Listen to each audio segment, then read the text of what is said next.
Hey guys, இன்றைக்கான recipe என்னென்னு பார்த்துடலாமா? இட்லி தோசைக்கு நல்ல டேஸ்ட்டாக காரசாரமாக ஒரு வெஜ் குருமா தான் செய்ய போகிறோம். எப்படின்னு பார்த்தலாமா? ஃபர்ஸ்ட் தச்சு நல்லா காஞ்சதுக்கப்புறம் அதில் நம்ம தேவையான அளவு ஆயில் சேர்த்துக்கலாம். ஆயில் நல்லா காஞ்சதுக்கப்புறம் நம்ம சோம்பு, கறி மசாலா, பட்டை அது எல்லாமே நம்ம சேர்த்துக்க வேண்டியதான். கிராம்பு, மிளகு எல்லாமே. அது நல்லா பொரிஞ்சதுக்கப்புறம் நம்ம பொடி பொடியாக கட் பண்ணி வச்சுருந்த வெங்காயத்தை ஆட் பண்ணிக்கிறோம். தக்காளி நல்லா பொன்னிறமாக வதங்கணும். நல்லா வதங்கினதுக்கப்புறமேட்டு நான் பேஸ்ட் அரைச்சி வச்சுருக்கேன். தக்காளி, இஞ்சி, பூண்டு, புதினா இது எல்லாமே சேர்த்து அரைச்சி வச்சுருக்கேன். பேஸ்ட்டை நான் ஆட் பண்ணிக்கிறேன். இது நல்லா பச்சை வாசனை போகிற வரையும் வதங்க விடணும். அப்போ தான் டேஸ்ட் ரொம்ப யூனிக்காக இருக்கும். நீங்கள் லோ ஃப்ளேம்லேயே வச்சு குக் பண்ணுங்கள். அப்போ தான் அது நல்லாயிருக்கும். ஸோ நல்லா கிளறி விட்டாச்சு. நல்ல தக்காளியை எண்ணெய் பிரிஞ்சு வந்துருச்சு. இந்த ஸ்டேஜில் இப்போ நம்ம மசாலாஸ் தான் ஆட் பண்ண போகிறோம். ஆனால் இதுக்கு என்னென்ன மசாலா எடுத்திருக்கேன் அப்படின்னா, மஞ்சத்தூள், மிளகாத்தூள், கொஞ்சமாக சிக்கன் தூள் எடுத்திருக்கேன். அது கூடவே கொஞ்சம் மல்லித்தூளுமே ஆட் பண்ணியிருக்கேன். வீடியோவில் கவர் ஆகலை. ஸோ இந்த தூள் எல்லாமே கொஞ்சமாக எடுத்தாச்சு. ஒவ்வொரு ஸ்பூன் எடுத்து ஆட் பண்ணிவிட்டேன்.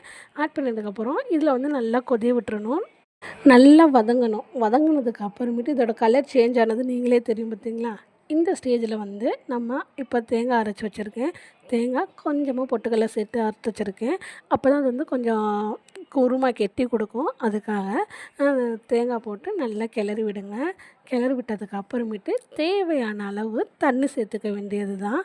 தண்ணி சேர்த்ததுக்கப்புறம் கொஞ்சமாக நம்ம உப்பு சேர்த்துக்கிறோம். நம்மளுக்கு எவ்வளோக்கு உப்பு தேவையோ அந்த அளவு உப்பு சேர்த்து கொஞ்ச நேரம் மூடி வச்சிடணும். நல்லா கொதிகிற அளவுக்கு வெயிட் பண்ணுங்கள்.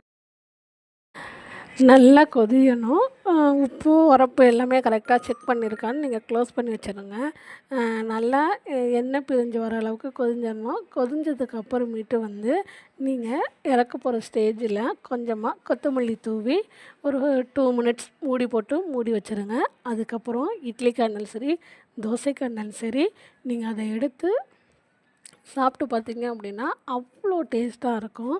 இந்த குருமா நீங்களும் ட்ரை பண்ணி பார்த்துட்டு எப்படி இருக்குன்னு மறக்காமல் கமெண்ட்டில் சொல்லுங்கள். இதே மாதிரியே குக்கிங் ரெசிபி டெய்லி நம்ம வீடியோஸில் அப்லோட் ஆகும். ஸோ மறக்காமல் நம்ம சேனலை சப்ஸ்கிரைப் பண்ணிக்கோங்க. நம்மளுக்கு சப்போர்ட் பண்ணுங்கள். தேங்க்யூ ஃபார் வாட்சிங். பாய்.